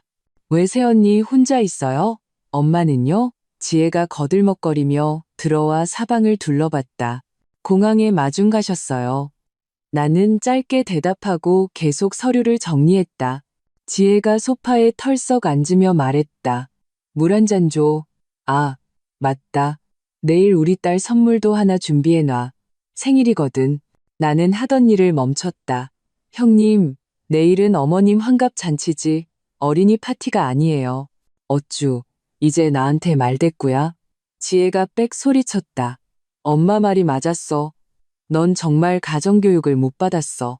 나는 조용히 휴대폰 녹음 기능을 켰다. 형님, 제가 지훈 씨 누나로서 존중은 하지만 인신공격은 하지 말아주세요. 존중? 지혜가 비웃었다. 너 같은 여자가 존중을 논할 자격이나 있어? 내 동생 돈 쓰면서 우리 엄마가 사준 집에 살면서 맨날 똥 씹은 표정이나 짓고 다니는 주제에 등기부등본에 제 이름도 있어요. 나는 평온하게 그녀의 말을 끊었다. 7년 동안 대출금은 제가 갚았고요. 돈 쓰는 문제라면 제가 지난 몇 년간의 가계부를 보여드릴까요? 지혜는 내가 반격할 줄은 몰랐는지 잠시 말을 잃었다. 나는 기세를 몰아 계속했다. 형님, 지훈 씨에게 유리라는 내연녀가 있는 거 아세요? 너 무슨 헛소리야. 지혜의 얼굴색이 변했다. 대화 기록 증거도 있어요. 나는 미소 지으며 휴대폰을 흔들었다. 2년이나 됐더라고요. 쓴 돈은 전부 부부 공동 재산이었고요. 지혜가 벌떡 일어섰다. 지훈이랑 엄마한테 다 잃을 거야. 그러세요. 나는 청하는 손짓을 했다. 마침 저도 그들과 혼인 사기와 정신적 손해배상에 대해 이야기하고 싶었거든요. 지혜는 분노에 차서 나가버렸다. 나는 즉시 문을 잠그고 소연에게 암호화된 메시지를 보냈다. 계획 변경, 지혜가 미리 일러 바칠 수도 있어. 민준이는 안전해? 이미 너희 부모님 댁에 있어. 아주 안전해. 내가 데리러 갈까? 바로 답장이 왔다.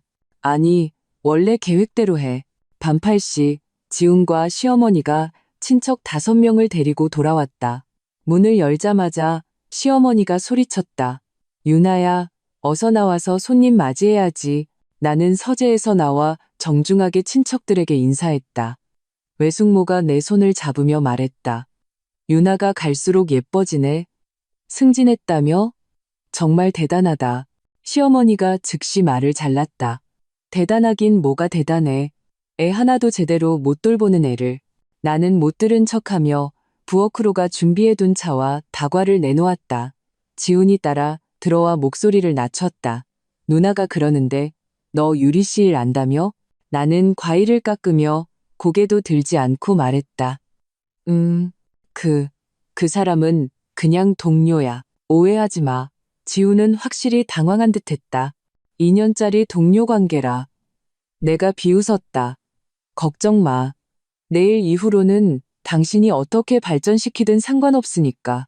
지훈이 내 손목을 잡았다. 그게 무슨 뜻이야? 문자 그대로의 뜻이야. 나는 그의 손을 뿌리쳤다. 이제 나가서 당신 친척들 대접해. 난 내일 음식 준비해야 하니까.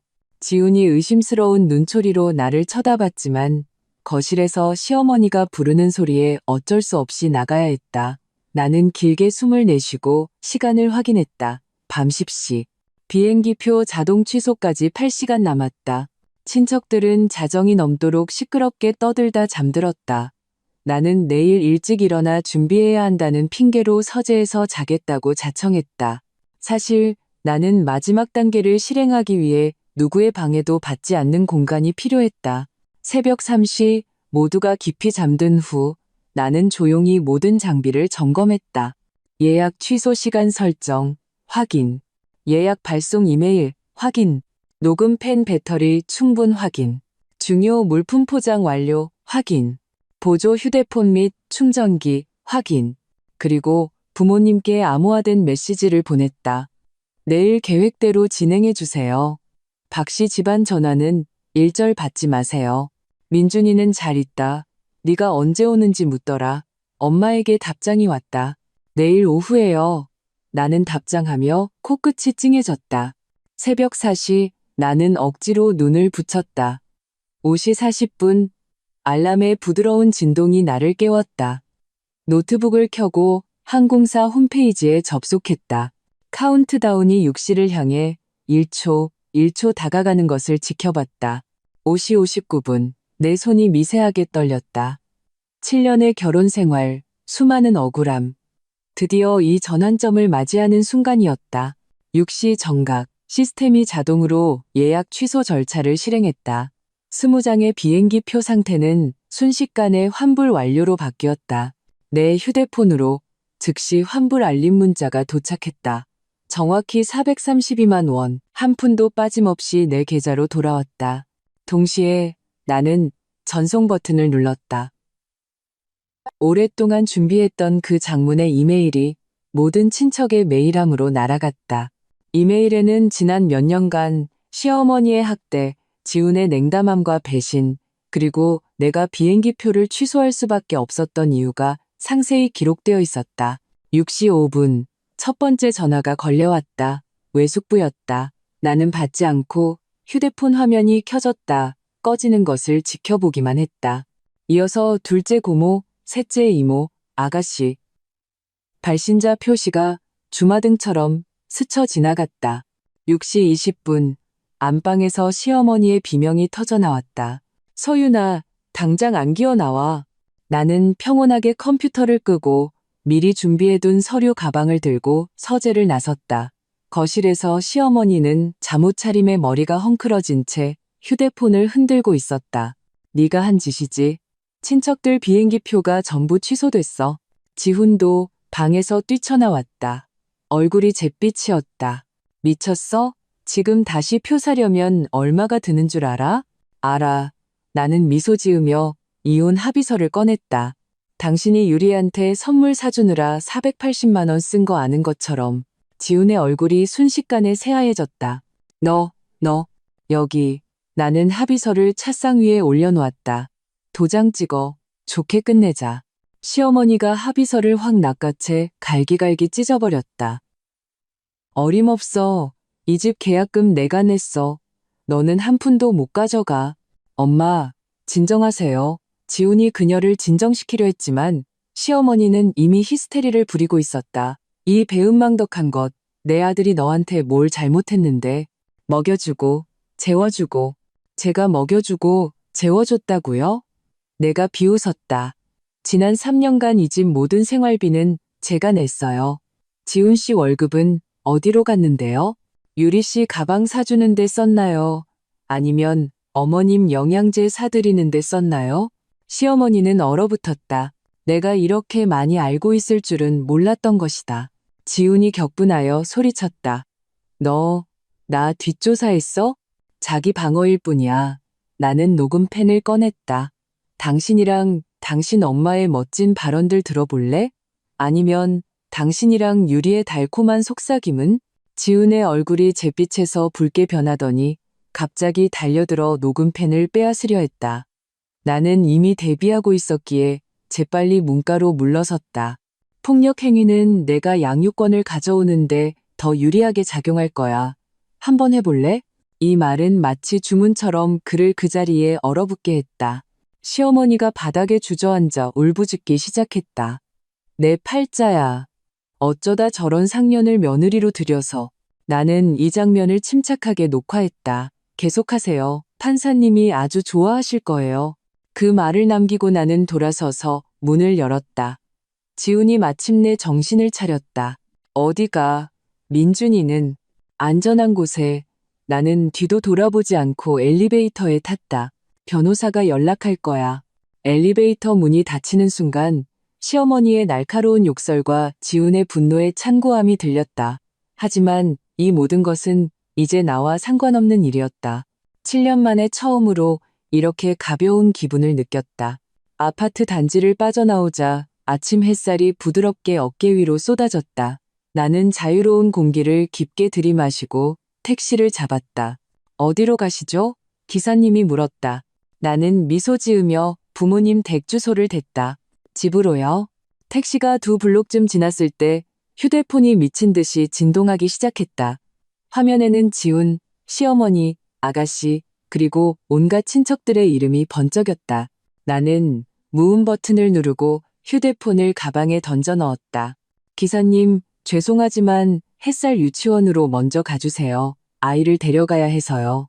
소연이 이미 계획대로 민준이를 데려갔지만 아이가 부모님 댁에 안전하게 도착했는지 확인해야 했다. 전화를 걸자 소연이 바로 받았다. 모든 게 순조로워. 민준이 지금 외할머니가 해주신 부침개 먹고 있어. 나는 길게 숨을 내쉬었다. 나 금방 갈게. 전화를 끊고 백미러를 쳐다봤다. 따라오는 차는 없었다. 지우는 아마 시어머니와 함께 그 난장판을 수습하느라 내 행방을 쫓을 겨를이 없었을 것이다. 부모님은 도시 외곽의 오래된 아파트 단지에 사셨다. 조용한 환경의 이웃 대부분이 은퇴한 노인들이었다. 택시가 아파트 아래에 섰을 때 베란다에서 민준이가 나를 향해 손을 흔드는 것이 보였다. 엄마, 집에 들어서자마자 민준이가 내 품에 달려들었다. 소연 이모가 오늘 엄마랑 여행 간다고 했어. 나는 아들을 꽉 껴안고 머리카락에서 나는 익숙한 어린이 샴푸 향기를 맡았다. 우리 둘만. 아버지가 내 가방을 받아들며 미간을 찌푸렸다. 지훈이 쪽이랑은 완전히 끝난 거냐? 네, 변호사가 알아서 처리할 거예요. 내가 짧게 말했다. 어머니가 눈시울을 붉히며 따뜻한 국을 내오셨다. 우선 밥부터 먹어라. 이게 무슨 꼴이니? 헬쑥해져서. 식탁에서 나는 지난 몇 년간의 일들과 오늘의 행동을 간단히 설명했다. 아버지는 들을수록 얼굴이 굳어지더니 마침내 식탁을 내리치며 일어섰다. 그 짐승 같은 놈. 내가 가서 족쳐버릴 테다. 아빠, 내가 그를 말렸다. 법적인 방법이 더 효과적이에요.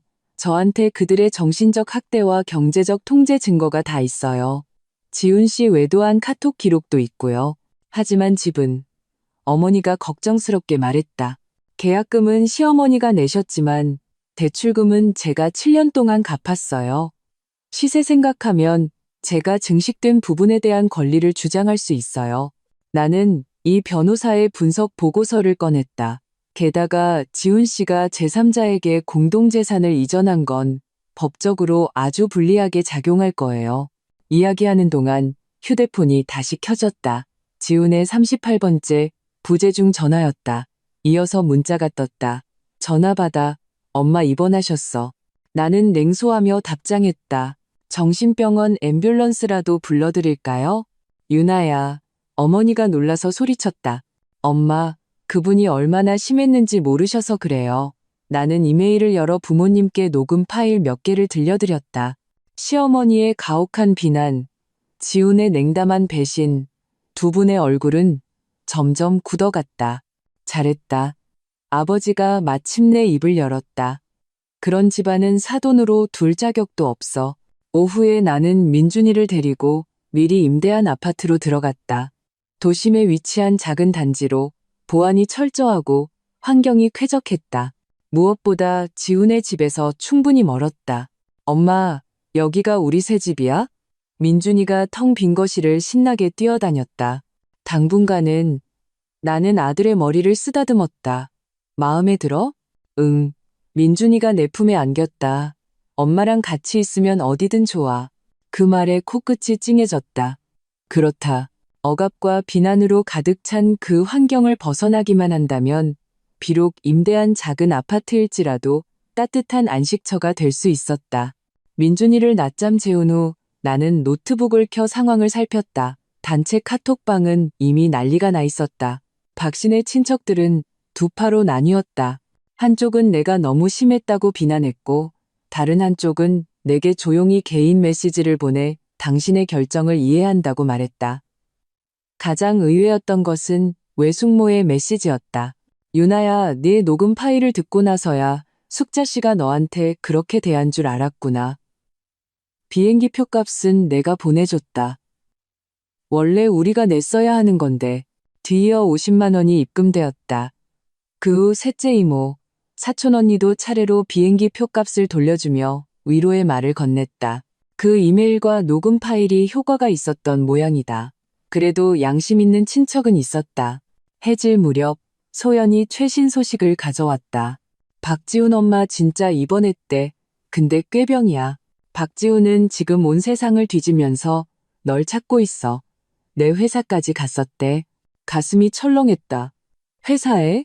걱정 마. 내 부장님이 쫓아냈어. 소연이 윙크했다. 내가 미리 귀띔해줬거든. 회사에서 100% 널 지지한대.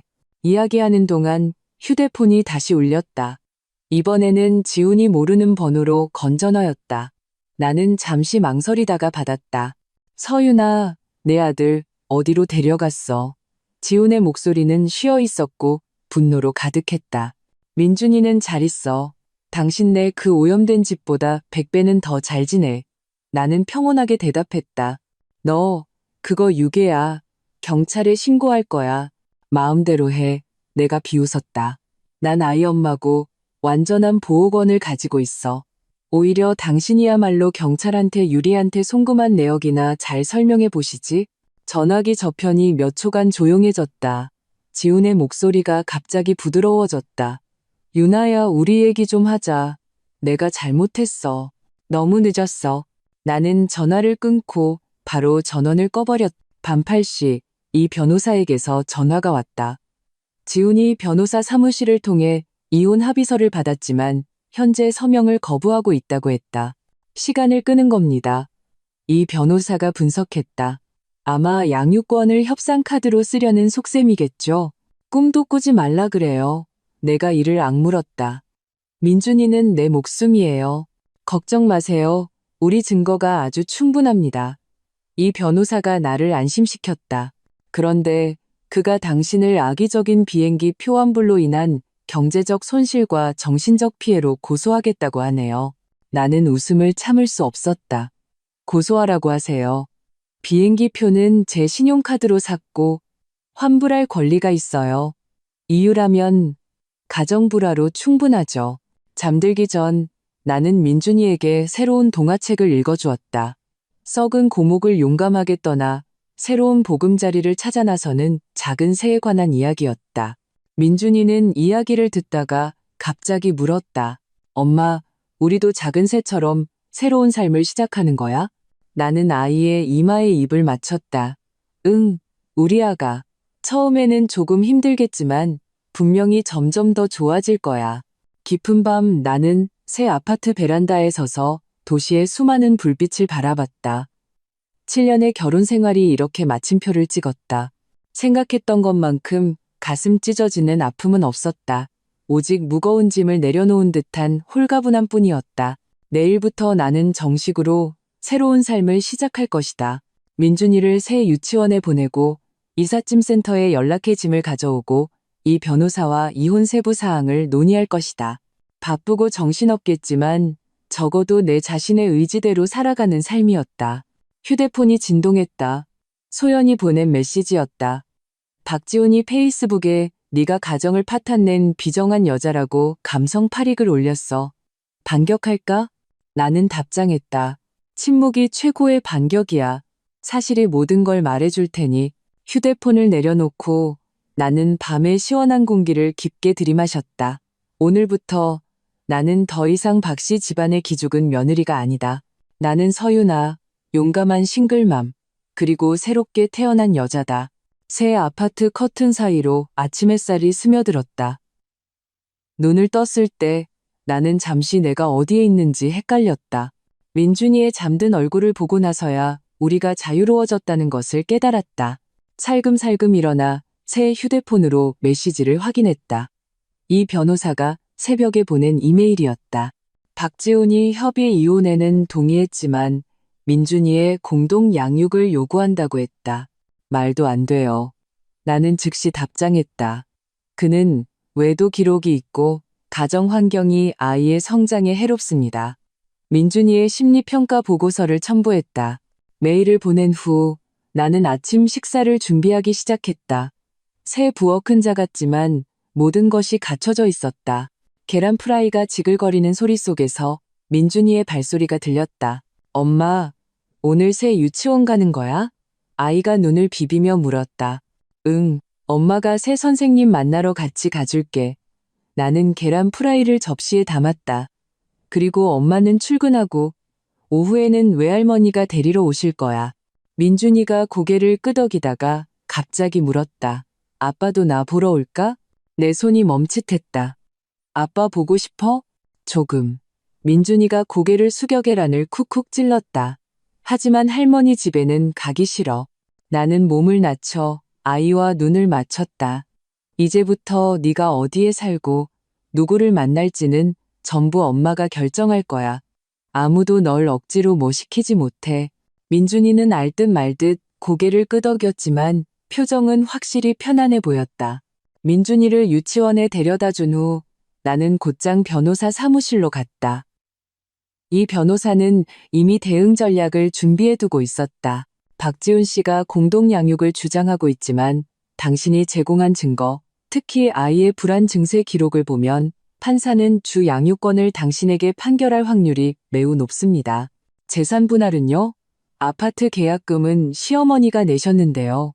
하지만 혼인 후 공동으로 대출금을 상환했고 그 증식된 부분에 대해서는 분할받을 권리가 있습니다. 이 변호사가 예상 금액표를 내밀었다. 현재 시세로 계산하면 대략 8억 원 정도 분할받으실 수 있습니다. 숫자는 내 예상보다 많았다. 그럼 박지훈 씨가 제3자에게 송금한 돈도 돌려받을 수 있나요? 이 변호사가 미소 지었다.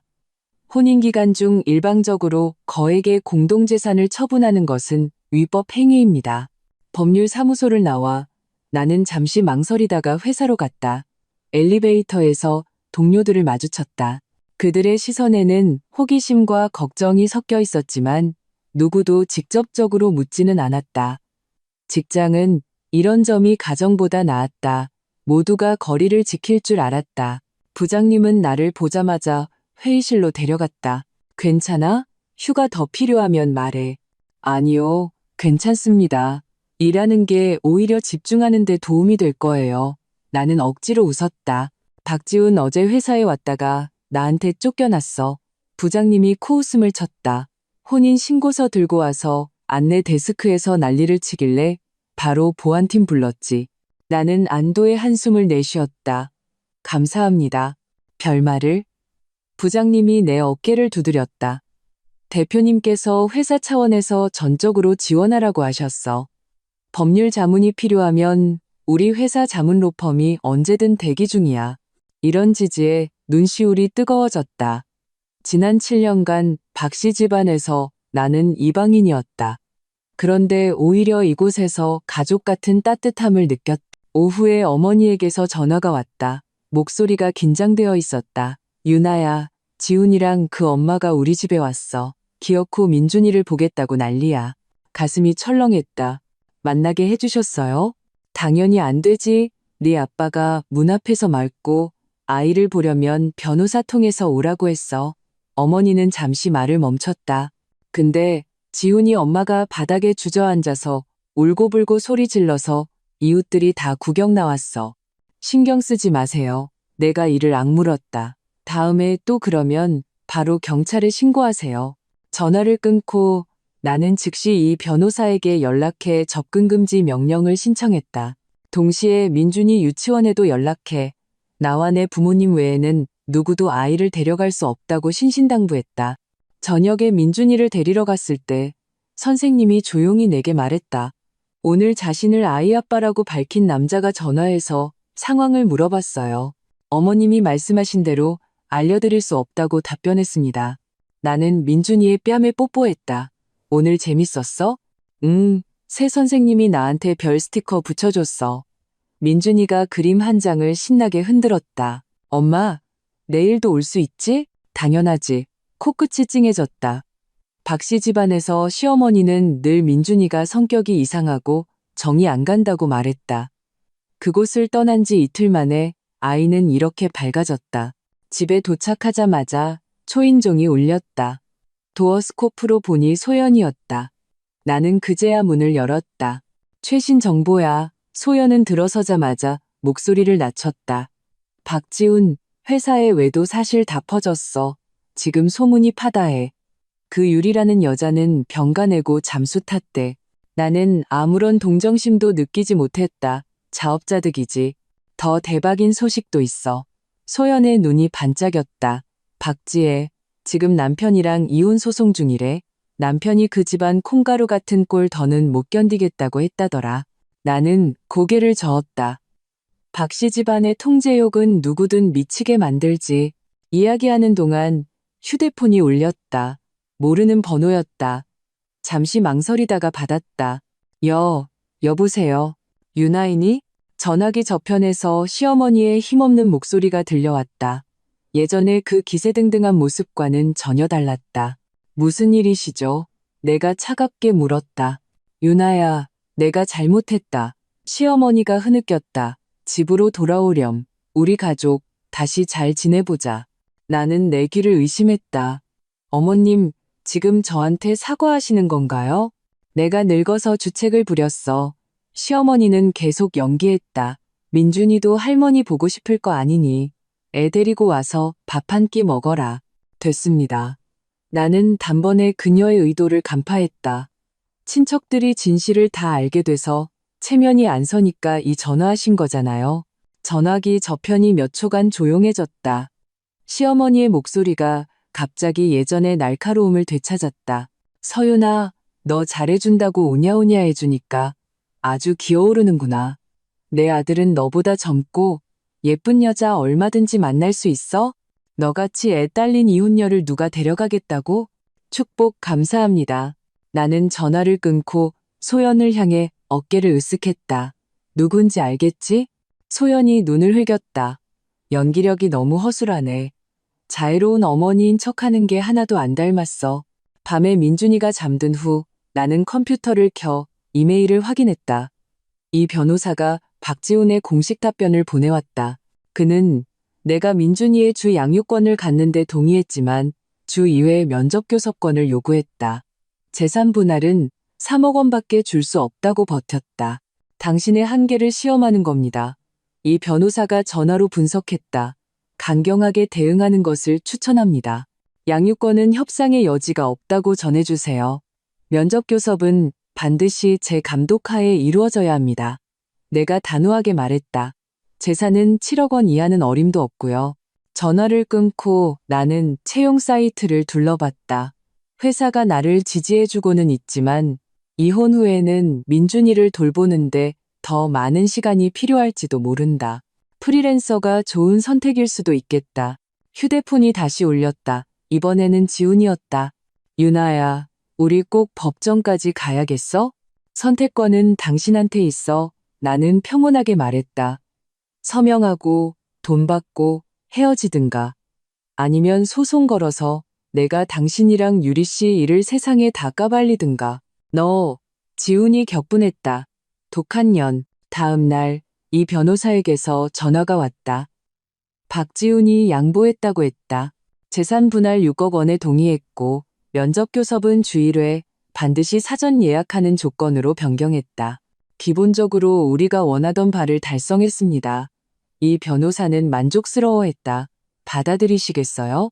나는 잠시 생각했다. 한 가지 조건을 더 추가해 주세요. 민준이의 교육, 의료 등 중대한 결정은 반드시 제 동의를 거쳐야 하고 박지훈과 그의 어머니는 간섭할 권리가 없다고요. 합리적인 요구입니다. 이 변호사가 메모했다. 내일 최종 합의서 보내드리겠습니다. 전화를 끊고 나는 길게 숨을 내쉬었다. 이 전쟁에서 나는 마침내 이겼다. 주말에 나는 민준이를 데리고 키즈 카페에 갔다. 아들이 신나게 미끄럼틀을 오르내리며 다른 아이들과 어울리는 모습을 보며 나도 모르게 눈시울이 붉어졌다. 이것이 바로 아이의 본 모습이었다. 걱정 없이 활기 넘치는 모습. 엄마, 이것 봐. 민준이가 솜사탕을 들고 달려왔다. 저기 이모가 사줬어. 고개를 드니 미소 띤 얼굴의 한 여성이 보였다. 안녕하세요. 저는 여기 키즈 카페 심리 상담사예요.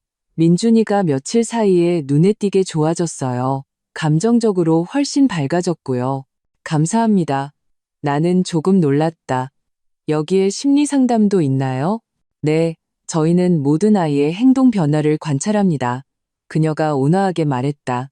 민준이가 처음 왔을 땐 무척 소극적이었는데 지금은 완전히 마음을 열었어요. 가정 환경이 아이에게 정말 큰 영향을 미치죠. 나는 고개를 끄덕였다. 이 변호사가 했던 말이 떠올랐다. 때로는 떠나는 것이 최고의 사랑이다. 집으로 돌아오는 길에 민준이가 갑자기 물었다. 엄마, 우리 이제 둘이서만 사는 거야? 응, 그래도 괜찮아? 응. 민준이가 깡충깡충 앞으로 뛰어나갔다. 엄마랑 나만 있고 아무도 우리한테 뭐라고 안 하니까 너무 좋아. 아이의 솔직한 말에 가슴이 시리면서도 안도감이 들었다. 그렇다. 우리 둘뿐이지만 우리는 누구보다 멋지게 살아갈 것이다. 1년 후 나는 회사 연말 시상식 무대에 서서 올해의 최우수 관리자 트로피를 받았다. 우레와 같은 박수 소리가 터져 나왔다. 나는 미소 지으며 객석에 앉은 민준이와 부모님을 바라봤다. 회사에서 이런 기회를 주셔서 감사합니다. 내 수상 소감은 짧고 진솔했다. 특히 제 아들에게 감사합니다. 네가 있었기에 엄마가 더 나은 사람이 될 용기를 낼 수 있었어. 만찬 자리에서 부장님이 조용히 내게 말했다. 대표님께서 새로 설립되는 남부지사 업무를 차장에게 맡기는 걸 고려 중이셔. 부산으로 가야 하지만 연봉은 2배의 스톡 옵션도 있어. 생각해 보겠습니다. 나는 즉시 대답하지 않았다. 이제 민준이의 감정이 내게는 최우선 고려 사항이었다. 집에 돌아오니 민준이는 이미 잠들어 있었다. 나는 아이의 이마에 가볍게 입을 맞추고 컴퓨터를 켜 이메일을 확인했다. 출판사 편집자에게서 현대 가정의 경계 가이드 라는 새 책의 표지 디자인이 와 있었다. 내 실제 경험을 바탕으로 쓴 이 책은 다음 달에 출간될 예정이었다. 휴대폰이 진동했다. 소연이 보낸 파티 사진이었다. 오늘 밤은 그녀의 3번째 카페 지점 개업 축하 파티였다. 나는 참석하지 못했지만 화환을 보냈다. 사진 속 그녀는 잔을 들고 활짝 웃고 있었다. 1년 전 그 걱정 가득했던 카페 사장과는 전혀 다른 모습이었다. 이혼 후 우리는 마치 새 생명을 얻은 새처럼 각자의 사업에서 눈부시게 성장했다. 나의 승진, 그녀의 체인점, 모두 그 어두웠던 세월에 대한 최고의 반격이었다. 세수를 하다가 거울 속에 나를 보았다. 눈가의 잔주름은 여전했지만 눈빛은 더 이상 피곤하지 않았다. 입꼬리는 자연스럽게 올라가 있었고 더 이상 억지 미소를 짓지 않았다. 지난 1년간 나는 4kg이 빠졌지만 정신은 오히려 더 건강해졌다. 잠들기 전 습관적으로 휴대폰을 확인했다. 모르는 번호로 온 문자 한 통이 있었다. 승진했다며 축하해. 서명은 없었지만 누구인지 알 수 있었다. 박지훈. 이혼 후 그는 한 달에 한 번 민준이를 만났고 올 때마다 감출 수 없는 초라함을 보였다. 회사에서 강등당했고 그 유리라는 여자는 그가 돈이 없어지자마자 그를 떠났다고 들었다. 나는 답장하지 않고 문자를 삭제했다. 과거의 원한은 더 이상 내 감정을 낭비할 가치가 없었다. 다음 날은 토요일이었다. 나는 민준이를 데리고 한부모 가정 상조회의 피크닉에 갔다.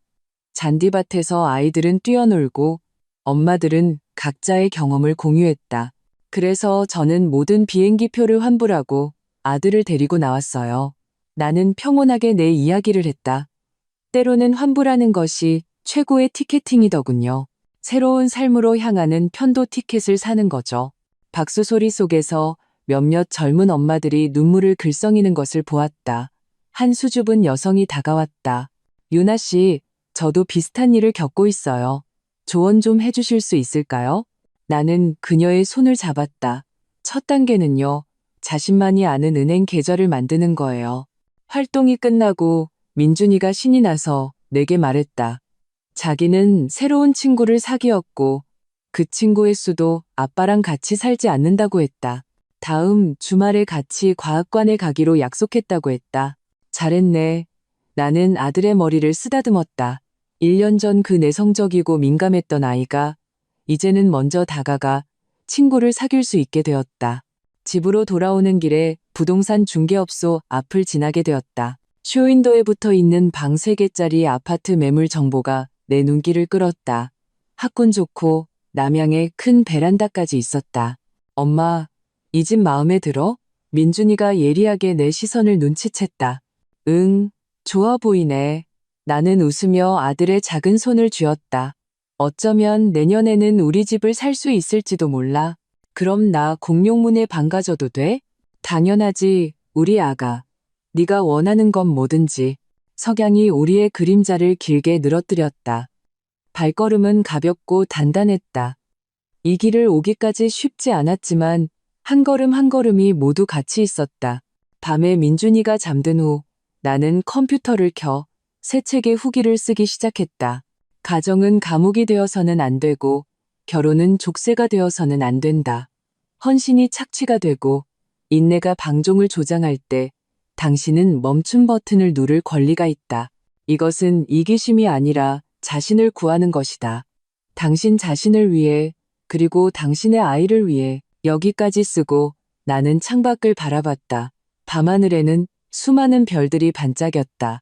마치 무한한 가능성과 희망처럼 1년 전 절망 속에서 내렸던 그 환불 결정이 뜻밖에도 나를 완전히 새로운 인생의 비행기에 태워주었다. 그리고 이번에는 내가 조종간을 단단히 쥐고 있었다.